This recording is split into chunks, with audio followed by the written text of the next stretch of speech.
तो चलिए critical section को समझते हैं। क्रिटिकल सेक्शन क्या है? It is a part of program where shared resources are accessed by various cooperative process.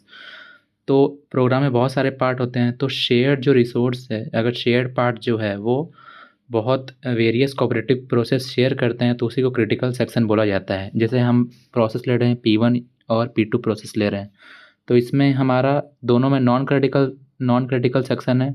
P1 में हम लोग ए बी वेरिएबल यूज़ कर रहे हैं और P2 में एक्स वाई वेरिएबल यूज़ कर रहे हैं। और वेयर एज क्रिटिकल सेक्शन में हम लोग काउंट वेरिएबल स्टोर कर रहे हैं, क्योंकि काउंट दोनों में आएगा, P1 में भी P2 में भी। तो नॉन क्रिटिकल में ए बी हो रहा है तो वो इंडिपेंडेंट है, और नॉन क्रिटिकल P2 में एक्स वाई वेरिएबल है तो वो भी इंडिपेंडेंट है। तो P1 P2 इंडिपेंडेंट है नॉन क्रिटिकल सेक्शन में। तो सीन क्या है कि का जो अपना क्रिटिकल सेक्शन है उसमें अपना कॉमन वेरिएबल है काउंट। तो सबसे पहले क्या होगा, पहले नॉन क्रिटिकल में आएगा। अगर उसको इसके बाद जब कोई चीज़ को क्रिटिकल सेक्शन में आना पड़ेगा तो उसको पहले एंट्री सेक्शन कोड को करना पड़ेगा पास। एंट्री सेक्शन कोड क्या होता है कि it handles entry into critical section. ये कौन प्रोसेस को क्रिटिकल सेक्शन में भेजना है, ये उसका एंट्री को हैंडल करता है, एंट्री सेक्शन कोड। और उसके बाद जब हो जाएगा तो उसको फिर एग्जिट सेक्शन कोड में चलाएंगे। एग्जिट सेक्शन कोड क्या बोलता है, ये क्या हैंडल करता है? It handles exit from the critical section. तो यही था क्रिटिकल सेक्शन के बारे में। अब हम लोग समझते हैं कि क्या क्या कंडीशंस होते हैं फॉर क्रिटिकल सेक्शन। आप लोग को समझ में आया ना इधर? ये क्या है critical section? It is a part of program where shared resources are accessed by various cooperative process. तो ऐसा प्रोग्राम होता है जिसमें कि शेयर्ड रिसोर्सेज है वो वेरियस कोऑपरेटिव प्रोसेस के बीच में शेयर होता है। नॉन क्रिटिकल सेक्शन होगा अलग अलग, फिर एंट्री सेक्शन कोड में आएगा, एंट्री सेक्शन कोड से फिर क्रिटिकल सेक्शन कोड में आएगा, फिर एग्जिट सेक्शन कोड आएगा। तो यही है। अब इसका कंडीशन देखते हैं क्या क्या होता है।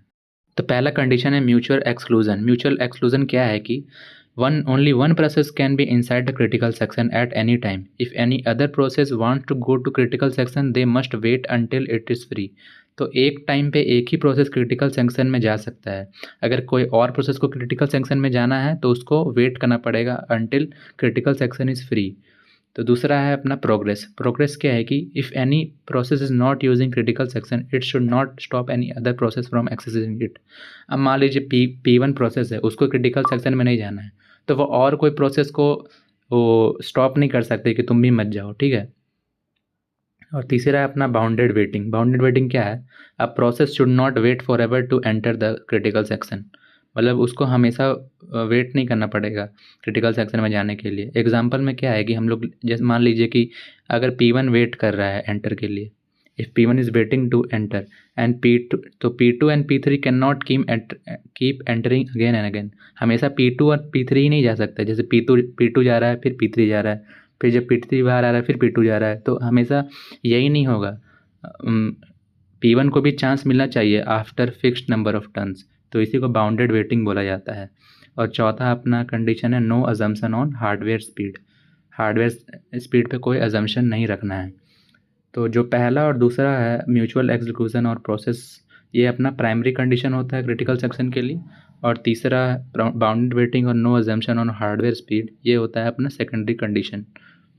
तो चलिए, थैंक यू।